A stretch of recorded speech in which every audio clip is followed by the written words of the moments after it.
माफ़ी मांगने से कोई छोटा नहीं होता। मेट्रो शहर दिल्ली की एक दिलचस्प परंतु मन को झकझोर देने वाली घटना है। एक रईसजादे अमन से मोहल्ले भर के लोग परेशान थे। अमन एक अमीर और दबंग परिवार का लड़का था। उसकी सबसे बुरी आदत लड़कियों को छेड़ने की थी। राह चलते सरेआम वह लड़कियों को छेड़ता और विरोध करने पर उन सबके साथ बदतमीजी से पेश आता। दबंग परिवार का होने के कारण मोहल्ले के लोग भी बीच बचाव करने या उसका विरोध करने से डरते थे। इससे दिन प्रतिदिन उसका अहंकार बढ़ता ही जा रहा था। मोहल्ले की लड़कियां और औरतें उसके डर से घर से बाहर निकलने से परहेज करने लगी थी। इसी मोहल्ले में सीमा नाम की एक लड़की रहती थी। वह कॉलेज में पढ़ती थी और साथ ही कुछ परिवार के बच्चों को ट्यूशन भी देती थी। वह रोज़ सुबह कॉलेज के लिए निकलती और दोपहर बाद घर को लौटती थी। मोहल्ले में एक तरफ जहाँ सीमा की सुंदरता के चर्चे होते थे, वहीं उसकी सादगी और बुद्धिमत्ता की तारीफ करते भी लोग नहीं थकते थे। अपने स्वभाव के मुताबिक अमन पहले तो कई दिनों तक सीमा का पीछा करता रहा और संकेत में उसे छेड़ता रहा, परंतु जब सीमा ने कोई प्रत्युत्तर नहीं दिया तो गुस्से में उसने एक दिन कॉलेज से लौटते हुए उसका हाथ पकड़ लिया। अमन की इस हरकत से सीमा अवाक रह गई, परंतु इस दफ़ा भी उसने कोई प्रतिक्रिया नहीं दी। अमन की पकड़ से सीमा ने अपने आप को छुपाते हुए तेजी से घर की तरफ रुख कर लिया। कुछ दूर तक अमन भी उसके पीछे भागा, परंतु जल्दी ही सीमा एक गली की ओर मुड़कर अमन की नज़रों से ओझल हो गई।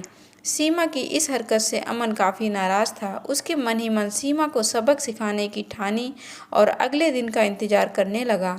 अगले दिन अमन सुबह ही गली के नुक्कड़ पर सीमा के कॉलेज जाने का इंतजार करने लगा, परंतु काफ़ी समय बीत जाने के बावजूद सीमा नहीं आई। फिर अमन ने सोचा कि शायद वह उसके डर से किसी और रास्ते से कॉलेज को निकल गई होगी।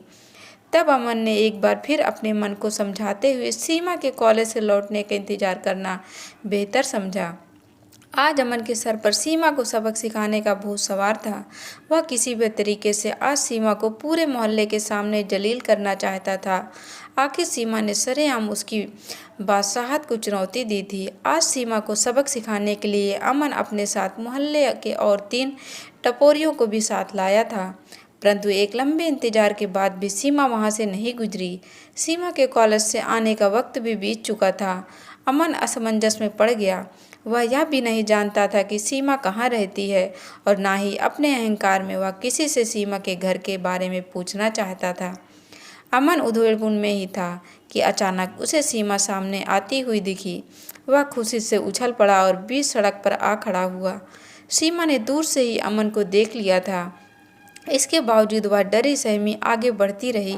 रास्ता रोके खड़े अमन के नज़दीक आने पर वह रुक गई और बगल से निकलने की कोशिश करने लगी, परंतु अमन सीमा को आगे नहीं बढ़ने दे रहे थे। रुक जाओ मेरी जान, जल्दबाजी अच्छी नहीं होती। सीमा ने हिम्मत करते हुए कहा, मुझे जाने दो। कैसे जाने दो? जब से तुम्हें देखा है मेरी रातों की नींद हराम हो गई है। आखिर तुम मुझसे चाहते क्या हो? अमन ने अपने साथियों की ओर देखकर हंसते हुए कहा, लो पूछो, आखिर एक आशिक क्या चाह सकता है? मुझे जाने दो, मैं बहुत बड़ी मुसीबत में हूँ। मुझसे टकराने पर सब लड़कियां यही कहती हैं और बाद में मेरी बाहों में आने पर उसे मुसीबतों से छुटकारा मिल जाता है। तुम्हारी भी मुसीबत दूर हो जाएगी, बस एक बार। अमन की बातों में सीमा का गुस्सा फट पड़ता है। वह मजबूती से अमन का विरोध करने लगती है और कहती है, बस करो, मैं वैसी लड़की नहीं हूँ। मेरे रास्ते से हट जाओ और मुझे जाने दो। मैं एक गरीब लड़की हूँ। मेरे पापा बीमार हैं, डॉक्टर को बुलाने जा रही हूँ। सीमा ने हिम्मत करती हुई एक ही सांस में सारी बातें कह डाली। सीमा की बातों पर अमन और उसके साथी ठहाके मारकर हंसने लगे। अमन ने कहा, सभी लड़कियां ऐसे ही बहाने बनाती हैं, मगर आज मैं नहीं मानने वाला। तुम्हें तो आज मैं अपने साथ लेकर ही जाऊंगा। अमन की बातों से सीमा सहम गई। उसने अमन की मंशा का विरोध करते हुए गिड़गिड़ाते हुए कहा, आज मुझे छोड़ दो। मैं अगर समय पर डॉक्टर को लेकर घर नहीं पहुंची तो मेरे पापा की मौत हो जाएगी।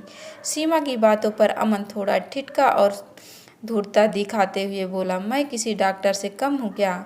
तुम्हारे पापा का इलाज मैं कर दूंगा। चल तुम्हारे घर चलता हूँ। अमन इस बहाने सीमा का घर भी देखना चाहता था, परंतु भोली भाली सीमा को अमन की यह चाल समझ में नहीं आई। और यह समझाते हुए ही अमन जब उसके घर के हालात और उसके बीमार पिता को देखेगा तो उस पर तरस खाकर उसका पीछा करना और उसे तंग करना छोड़ देगा। अमन को अपने घर ले गई। सीमा के घर के हालत को देखकर अमन को जोर का झटका लगा। एक छोटा सा घर, बेतरतीब फैले सामान और घर के कोने में चारपाई पर लेटा एक बूढ़ा शख्स। कुछ देर के लिए वह खामोशी छा गई। इस खामोशी को सीमा ने तोड़ा। यही है मेरा घर। चारपाई पर मेरे पापा लेटे हैं। पापा बीमार हैं। माँ दूसरे घरों में काम करने गई है। पापा की तबीयत ज़्यादा बिगड़ने के कारण मैं आज कॉलेज नहीं जा सकती थी। डॉक्टर को बुलाने जा रही हूँ, सीमा ने कहा। सीमा एक एक बात अमन को दिल पर हथौड़े की तरह वार करती रही। वह मूर्ति की तरह जहाँ था वहीं खड़ा रहा। उसने सीमा की ओर देखा और आत्मग्लानि से उसकी आंखों में आंसू आ गए। वह मन ही मन सोचने लगा, मैं कितना बड़ा पाप कर रहा था। मैंने तो आज तक इतनी तकलीफ की ज़िंदगी देखी ही नहीं। अपनी अमीरी के घमंड में मैंने न जाने कितने लोगों का दिल दुखाया है। मुझे आज सीमा से माफ़ी मांगनी होगी और अब तक किए गए कुकर्मों के लिए मुझे पछतावा करना होगा। वह सीमा की ओर मुड़ा और हाथ जोड़ते हुए माफ़ी मांगने लगा।